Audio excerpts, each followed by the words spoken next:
Happiness keeps slipping away from people who do everything right. Promotions arrive and feel strangely weightless. Couples who love each other wake up next to someone familiar and still sense a quiet distance. Children laugh on playgrounds while adults stand behind the fence, wondering why the world felt fuller when they were small. No tragedy, no disaster, just a slow erosion of brightness that no one knows how to stop. And here is the part no one likes to admit. The disappointment is not random. It follows a pattern so old and so consistent that pretending it is a personal failure has become a collective reflex. We keep telling ourselves that the next achievement will settle everything. Yet the relief lasts minutes, sometimes hours, before dissolving back into a permanent ache that feels almost engineered. This is where Leopardi enters like a cold wind cutting through the excuses. He said the quiet part out loud. Nothing in the structure of the world was designed for human happiness. Not your biology, not your environment, not the nature you romanticize on postcards. According to him, happiness is not a right or a reward. It is a brief accident in a universe that functions perfectly without your comfort. And the worst part is how much sense this makes when you look closely. People who survive catastrophic losses often say the same thing. Life moved on without me. Not out of cruelty, but indifference. The sun rises, traffic jams form, bills arrive, and the world refuses to pause for anyone's grief. On the other side, people who reach extraordinary success discover an emptiness they did not expect. Some celebrities admit they felt more alone after fame than before. Workers who grind for decades hit retirement and feel the floor vanish under them. Parents who raise children with love watch them leave, and the silence turns the house into a museum of what used to be. If life were built for human happiness, these patterns would make no sense. But they repeat everywhere, across time, across cultures, across every version of progress. And that is exactly why Leopardi's thought hits like a locked door at the end of a long corridor. It does not ask for your agreement. It simply shows you what has always been there. You can reject pessimism. You can cling to optimism. But neither defense survives contact with the evidence. The world is not hostile. It is not compassionate. It simply does not care. And once this lands, once this truth stops being a provocation and becomes a lens, something strange happens. The chaos of your experience starts aligning. The broken expectations stop feeling like failures. The patterns become readable. This video was made for that shift, not to depress you, but to take you to the depth that most people avoid because they sense how destabilizing it is. Leopardi's view is unsettling, yet it frees us from the exhausting chase for a happiness that reality never promised in the first place. If nothing was made for human happiness, then everything you were told about what life should deliver collapses. The pressure cracks, the illusions break, and only then can we ask the real questions. Let's begin. There is a strange confession that rarely leaves the private corners of the mind. Even when life goes right, something feels misaligned. Promotions, weddings, diplomas, milestones, all of them arrive wrapped in a sense of obligation to feel fulfilled. Yet the fulfillment itself evaporates faster than anyone dares to admit. The world pressures you to smile. Your inner world refuses to obey. And the contradiction is so universal that it exposes a flaw not in individuals, but in the entire narrative built around happiness. The modern script insists that satisfaction is the natural result of effort. Study hard, work harder, stay productive, accumulate achievements, and joy will follow like a well-trained pet. But this promise collapses every time a person reaches a long-awaited goal and is greeted not by meaning, but by a heavy neutrality, a disturbing silence where celebration was supposed to be. The emotional math does not add up, and the failure is systematic. Leopardi saw this mechanism clearly. He wrote that humans are born to desire, and desire is infinite. This single line dismantles the cultural fantasy that happiness is a destination. If desire has no limit, then any achievement is, by definition, insufficient. The moment satisfaction arrives, desire reopens the wound.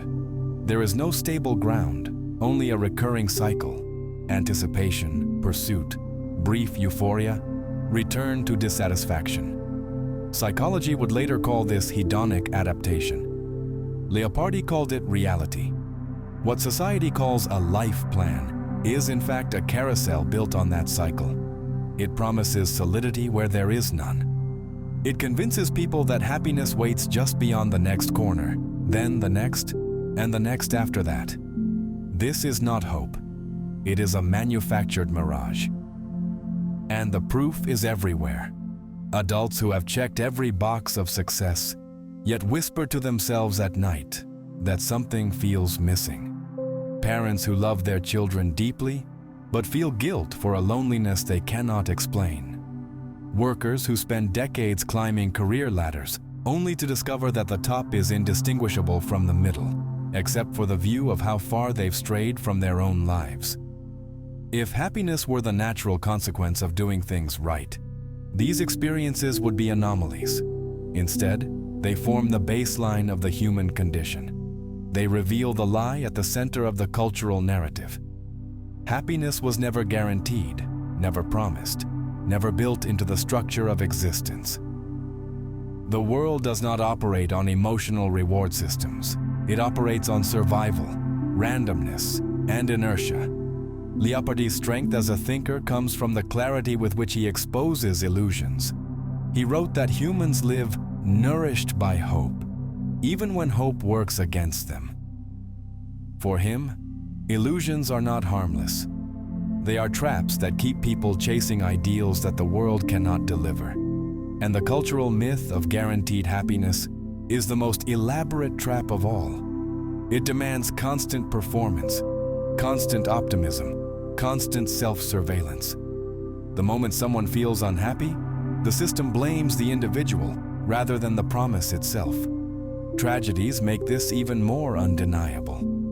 A child loses a parent and is told time will heal, yet the wound simply learns to hide under routine. A person who builds their identity on their career has it derailed by illness, and the world keeps moving with mechanical indifference. Someone spends years saving for a goal and reaches it only to discover that the world feels exactly the same. These are not exceptions. They are confirmations of Leopardi's thesis that nature does not arrange itself for our joy. Once this becomes clear, the debate ends. There is no counter-argument strong enough to rescue the cultural promise. The promise collapses under its own contradictions. The pursuit of happiness, as culture defines it, is not noble. It is naive. It is based on an incorrect assumption about what the world offers. And the repeated failure of that pursuit is not personal inadequacy. It is the predictable result of a system built on expectations that reality never agreed to meet. What remains then is the uncomfortable truth. The idea that life should be happy is not supported by nature, psychology, philosophy, or lived experience. It is supported only by tradition, marketing, and the fear of confronting the alternative. But facing that alternative opens the door to a new level of lucidity, where illusions stop blinding the mind, and the structure of existence finally becomes visible. There is a moment in every life when the world reveals its true posture. It might happen on a hospital floor when the doctor quietly steps out of the room. It might happen in the seconds after a sudden accident when reality refuses to rewind, or in the cold monotony of a morning after grief, when the sky stays blue even though everything inside you collapsed. The world's response is always the same: nothing. Nature doesn't pause. It doesn't negotiate. It doesn't comfort. Leopardi understood this with disturbing precision. He stripped away the sentimental veil that paints nature as a gentle caretaker. In his Dialogue Between Nature and an Icelander, The figure of nature speaks without remorse. I do not concern myself with your pleasure. This line alone dismantles centuries of romanticism. It exposes a universe that functions independently of human longing. Nature does not aim at harmony. It aims at continuation. The evidence is not philosophical abstraction. It is written across the world in patterns too consistent to ignore. A family prepares for a quiet night, and an earthquake ends everything in less than a minute. A child is born with a genetic condition that no amount of love can cure. A person steps out for coffee and never returns. These events do not occur to teach lessons or to test strength. They occur because the mechanisms of reality operate without reference to human happiness. Physical laws do not bend for fairness. Biology does not prioritize comfort. Nature organizes itself with a clarity that humans find unbearable. Leopardi's insight is that this indifference is not malicious. It simply reflects what the world is. He wrote that nature gives life not as a gift, but as a condition. The meaning is sharp. The universe produces beings, not destinies. It creates organisms, not purposes. The human demand for meaning, justice, and emotional reward is not answered because it was never part of the structure. Some argue that nature is balanced, even benevolent, pointing to sunsets, forests, oceans. But beauty does not imply intention. A landscape can be breathtaking and still indifferent. A flower can bloom magnificently in the same soil where another creature starved. The aesthetic appeal of the world is not evidence of care. It is simply the byproduct of neutral processes unfolding without concern for what they evoke in human minds. The counter-argument collapses when confronted with consistency. If nature cared for human happiness, then unbearable suffering would be rare, exceptional, unacceptable within its order. Yet suffering is continuous, universal, and deeply woven into the logic of existence. Nature produces pain as easily as it produces light. It generates life that will inevitably decay. It constructs systems where every creature survives by the destruction of another. Leopardi saw this clearly and refused to fabricate comforting interpretations. People often try to wrestle hope out of tragedy, insisting that every loss carries a hidden purpose. But this effort reveals more about human vulnerability than about cosmic design. When a random illness takes someone in their prime, or when a natural disaster destroys a place where laughter echoed hours earlier, the truth emerges with a force that no narrative can cover. The universe has no emotional alignment with its inhabitants. And yet, understanding this is not despair. It is release. Once the expectation of cosmic fairness disappears, the world's behavior stops feeling personal. The indifferent structure of nature becomes something recognizably consistent. There is no deception left to expose, no false promise left to pursue. What remains is a clarity that prevents the mind from misinterpreting random injury as targeted cruelty. Indifference is harsh, but it is predictable, and predictability is a form of sanity. Leopardi's view does not corner the human spirit. It corners illusion. It removes the argument that things happen for a reason because no evidence supports such a claim. It removes the belief that happiness is the natural outcome of existence because nature does not operate on emotional calculus. And once these illusions fall, the mind sees reality without filters. Nature is not against you. It is simply not about you. From this point forward, the search for meaning takes a different shape. Because you are no longer asking the universe to validate your emotions. You begin to see the human condition in its raw architecture, where desire collides with a world that never promised to satisfy it. There is a moment after every triumph when the world goes eerily quiet, not in celebration, not in tragedy, but in a stillness that feels almost accusatory. You get what you wanted, you hold it in your hands, and the satisfaction dissolves before you can even understand its shape. The victory becomes background noise. The thrill retreats. the self returns to its original agitation, as if the achievement never happened. This silence reveals something that most people prefer to avoid. Desire survives everything. Leopardi understood this with surgical clarity long before psychology traced similar patterns. He wrote that pleasure is always in the future, or in memory, never in possession. It is a devastating diagnosis. It means that the moment you gain what you struggled for, the emotional energy that sustained you vanishes. The mind abandons the present and begins searching for another horizon. Fulfillment lasts seconds. Desire is relentless. Life becomes a pendulum. Pain when reaching, emptiness when arriving. Not because individuals are flawed, but because the structure of human consciousness refuses to stabilize. The nervous system adapts too quickly. The imagination dreams bigger than reality can deliver. And when the dream collapses into the ordinary, what remains is a restlessness that feels both personal and universal. This dynamic is visible in the smallest corners of daily life. Someone finally escapes a harmful relationship and is greeted not only by relief, but by an unexpected heaviness.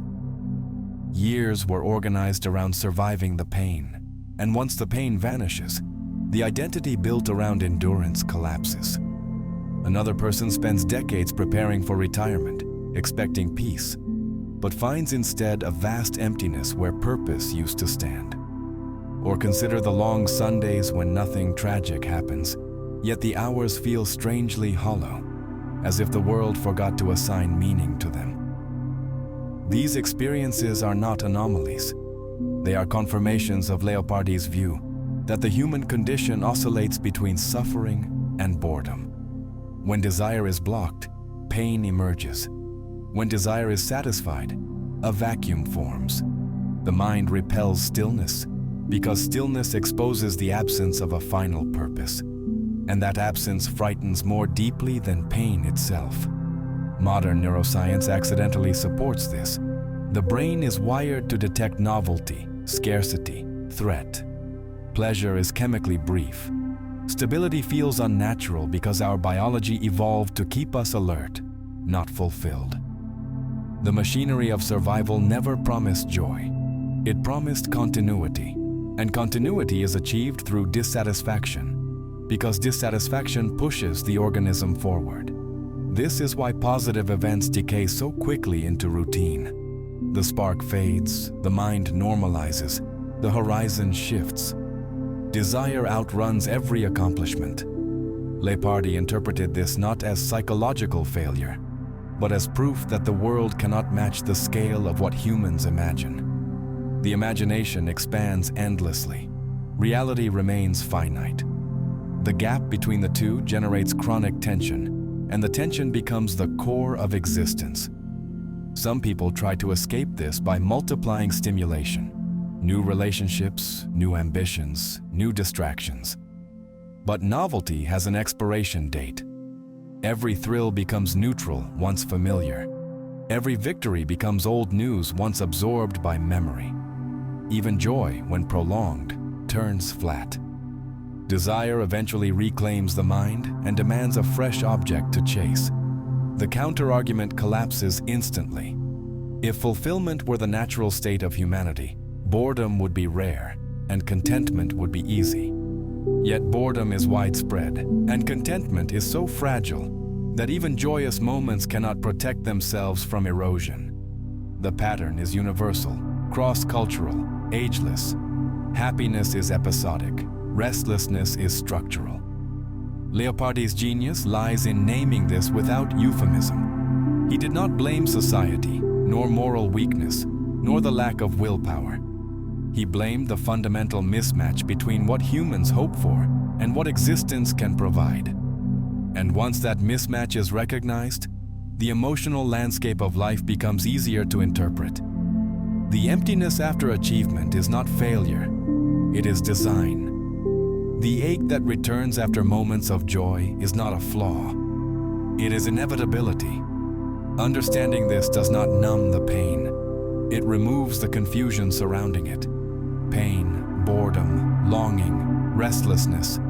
They stop being mysteries and become the normal texture of the world. And in that clarity, a different kind of honesty becomes possible, because desire no longer hides behind the illusion that one day it will finally rest. A disturbing pattern emerges when scientists study the human mind. The very mechanisms that keep you alive are the same ones that sabotage your happiness. The brain reacts more intensely to threat than to joy. Pleasure fades quickly. Danger lingers. Loss imprints itself like a scar, while joy evaporates like steam. Evolution selected creatures that survived, not creatures that felt good. What makes this so striking is how closely it echoes a thinker who lived centuries before neuroscience existed. Leopardi wrote that nature created living beings with needs greater than their means of satisfaction. He was not describing neurons or survival algorithms. He was describing existence itself. And yet modern science has validated his intuition with unsettling precision. Consider the negativity bias. The mind analyzes a harsh comment for days, but forgets praise in hours. A single frightening experience can shape behavior for decades, while moments of joy barely alter the baseline. This asymmetry is not a psychological glitch. It is a survival function. Organisms that ignored threat vanished. Those that overreacted continued the species. The cost of fear is discomfort. The cost of indifference is extinction. Leopardi anticipated this logic without experiments or data, when he claimed that suffering occupies a larger territory than pleasure. He was outlining the architecture of the human mind long before researchers mapped its circuitry. And this alignment between philosophy and science leaves no room for counter-argument. If happiness were our natural state, the nervous system would be wired to preserve it. Instead, it protects vulnerability first, meaning is secondary, and happiness is incidental. This explains why joy requires effort, but fear arrives uninvited, why contentment must be cultivated, but anxiety grows on its own, why comfort feels fragile, but worry feels permanent. The brain's structure favors survival, not serenity. Modern studies show that even positive emotions require more neural energy to maintain than negative ones. Pleasure is chemically short-lived because prolonged bliss would reduce vigilance. Biology avoids that risk. Leopardi saw the consequences of this in ordinary life. He wrote that nature inflicted on man more pain than pleasure, not by accident, but by the arrangement of things. He was not being poetic. He was stating a functional truth. A world built on competition, decay, and randomness cannot produce a species whose emotional center is peace.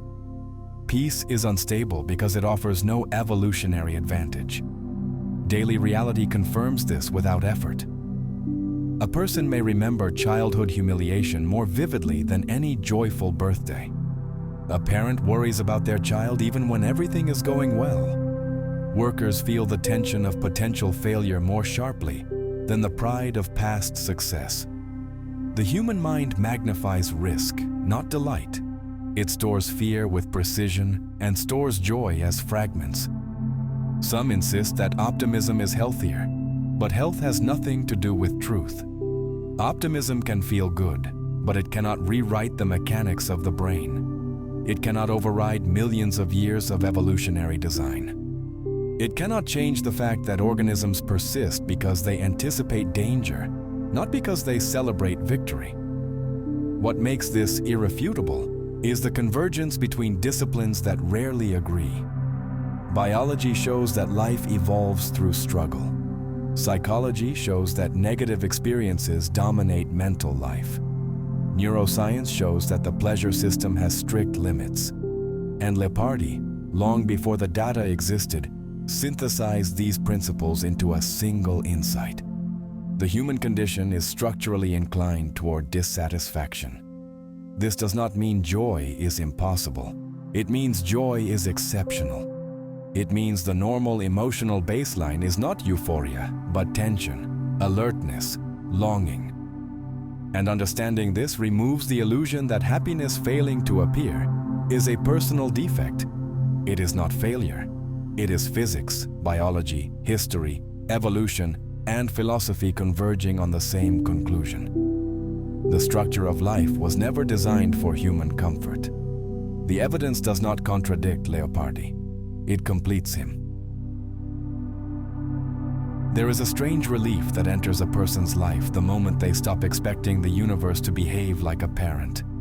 It can happen in the quiet after a heartbreak, when the shock fades and a calm understanding replaces the chaos. It can happen after witnessing unfairness so absurd that the old narratives simply collapse. And in that collapse, something unexpected appears. Clarity. A clarity that doesn't soothe, but liberates. Leopardi understood this type of clarity long before it became a psychological strategy. He wrote that, "Truth is harsh, but it frees the mind from illusions that harm more than they comfort." For him, the problem was never suffering itself. The problem was the expectation that suffering shouldn't exist. When that expectation dies, the suffering becomes real, but it stops being ridiculous, humiliating, or unfair. It becomes part of the fabric of being alive. This shift is not resignation. It is adulthood in its highest form. It is the recognition that happiness was never guaranteed, so its absence is not a scandal. And once that becomes clear, a new way of living emerges, not cheerful, not tragic, but lucid. Lucidity is powerful because it removes the exhausting pressure to extract meaning from every event. A good moment does not need to redeem a lifetime. A painful moment does not need to teach a lesson. A small pleasure, the warmth of sunlight, a laugh shared with someone who understands you, the comfort of having survived another day, can finally exist without being forced into the role of salvation. Leopardi believed that in a universe indifferent to human emotion, the only genuine refuge lies in human solidarity. "We are all shipwrecked in the same sea," he wrote, suggesting that meaning comes not from cosmic purpose, but from the bonds forged among those who see reality clearly. This is not sentimentalism, it is strategic survival. If the universe does not care, then humans must care for each other, not out of naive optimism, but because it is the only counterweight to indifference that we possess. Examples of this appear in the darkest places. People who have endured profound loss often speak of a new tenderness toward others, a softness born from understanding that suffering is universal. A nurse holding the hand of a patient who has no family, a friend sitting silently with someone who has no words left, a stranger donating blood without knowing whose life it will extend. In these acts, there is no illusion of cosmic justice, only a recognition of shared vulnerability. Philosophy and psychology converge here. When the mind abandons the expectation that life should feel good, the pressure dissolves, and what remains are the fragments that actually matter: loyalty, honesty, presence, compassion. These are not solutions. They are counterweights, small but real, in a world that offers no guarantees. And unlike happiness, they do not evaporate when the moment passes. The greatest misunderstanding about pessimism is believing that it destroys meaning. In reality, it destroys false meaning so that real meaning can breathe. Leopardi did not ask people to despair. He asked them to stop lying to themselves. And once the lie collapses, a different kind of strength becomes possible. A strength built on awareness, not delusion. The person who no longer expects the universe to reward them becomes unshakable. They are no longer surprised by suffering. They are no longer betrayed by disappointment. They are no longer manipulated by false promises. And because of this, the joys that do appear, however small, feel honest and earned. Living without illusions does not make life easier. It makes it coherent. And coherence is a form of dignity. With it, even a harsh world becomes navigable. Leopardi's insight leaves no room for escape. Nothing was made for human happiness. But within that truth lies a quiet invitation to build a life not on expectation, but on lucidity, depth, and the fragile but real connections that humans create with one another. Not a happy life, a true one. There is a strange strength that grows inside people who finally understand that the world was never built to protect their happiness. When the illusion breaks, something shifts. You stop waiting for life to make sense and start paying attention to what truly keeps you standing. Your resilience, your clarity, your ability to keep moving even when the universe remains silent. Leopardi believed that meaning is carved by those who dare to see reality without filters. And anyone who reaches this point, who chooses lucidity over comforting lies, becomes part of a rare group. A group that does not close its eyes to truth, but builds dignity from it. A group that learns to value honesty, depth, and the fragile connections that make life bearable. If you have come this far in the video, you are already part of that group. Your presence here means you're not looking for empty motivation or shallow promises. You're searching for something real. And that alone is support. That alone matters. Watching, staying, thinking, all of this already helps more than you know.